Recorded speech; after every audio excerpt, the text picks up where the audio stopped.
You put your keys down 10 seconds ago. You know you put them down. And yet right now, standing in the same room, you have no idea where they are. This happens almost every day to almost everyone. It feels like a glitch, a flaw in the system. But the real answer is far stranger than a glitch. Your brain didn't fail you. It did exactly what it was built to do. To understand why, you have to understand what memory actually is, not a recording, not a video file sitting in storage.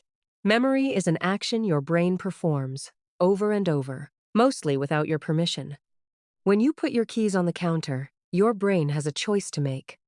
Pay attention and store it, or ignore it and move on. Most of the time, it chooses to move on. Why? Because attention is expensive. Your brain runs on a strict energy budget, and full conscious attention is one of the most costly things you can spend it on.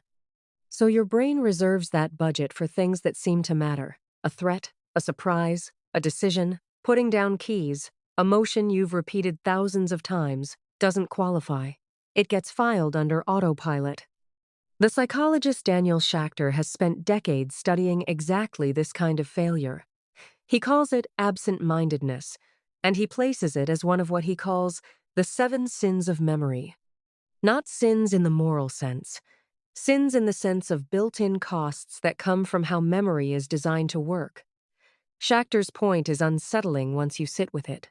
Forgetting isn't always memory breaking down. Sometimes it's memory functioning correctly, just not the way you wanted it to. Here's the part that makes it worse. Encoding failure is only half the story. The other half is interference. Think about how many times you've walked into your kitchen. Thousands, maybe tens of thousands. Each one of those moments created a faint trace in your brain, layered on top of the last one. When you try to remember where you put your keys today, you're not searching a single clean memory. You're digging through a pile of nearly identical memories, all competing for your attention. The cognitive scientist Endel Tulving described this through what he called encoding specificity. A memory is easiest to retrieve when the conditions around you match the conditions you were in when it formed. But your kitchen looks the same every day. The lighting is the same. The sounds are the same. Your brain has no unique cue to grab onto. So instead of pulling up today's memory, it sometimes pulls up yesterday's or last week's.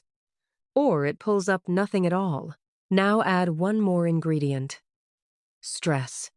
You're not usually calm and unhurried when you misplace something important. You're rushing. You're juggling 3 thoughts at once. Maybe you're holding a phone, a coffee, and your door key all at the same time. This is where a researcher named Daniel Levitin enters the picture.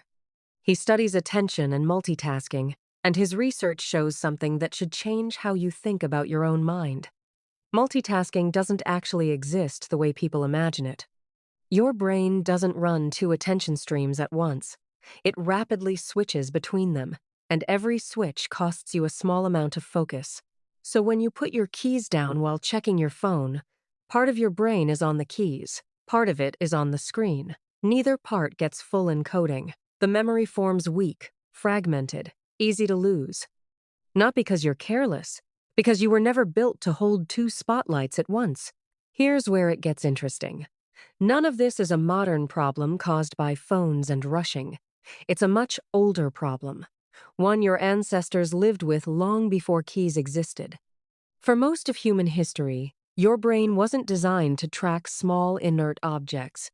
It was designed to track things that moved, things that mattered for survival. Where is the predator? Where is the water source? Where did the herd go? Your attention system evolved to prioritize change, movement, and threat. A stationary metal object sitting silently on a counter triggers none of those alarms.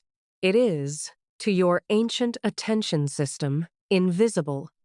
This is why you never forget where a child you're watching has wandered off to, even for a second. Movement and risk light up your attention instantly. But a still object that poses no danger barely registers. Your brain isn't broken.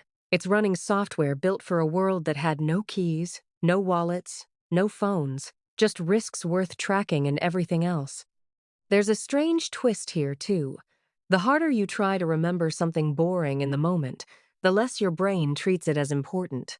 Significance, to your brain, isn't something you can force after the fact. It has to be built in at the moment of encoding, or the memory simply doesn't stick with any strength. So what can you actually do? The answer that researchers keep landing on isn't about trying harder to remember. It's about giving your brain a reason to care in the moment. Saying out loud, "keys on the counter," forces a half-second of real attention. That tiny verbal tag acts like a flag planted in the moment, something for your brain to find again later. Designating one single spot for keys removes the interference problem entirely because there's no longer a pile of competing locations to dig through. Even pausing for 2 seconds before walking away gives your brain just enough time to encode the moment as something worth keeping. None of these tricks fight your brain's design. They work with it. They give your mind the one thing it was always asking for, a signal that this particular moment matters. Think about what this really means. Every time you lose your keys, you're not witnessing a malfunction. You're witnessing a multi-million-year-old attention system doing exactly its job, just aimed at a world it was never built to navigate. The frustration you feel standing in your kitchen, patting your pockets, scanning the counter, is the echo of an ancient system that once kept your ancestors alive by ignoring exactly the kind of thing your keys are.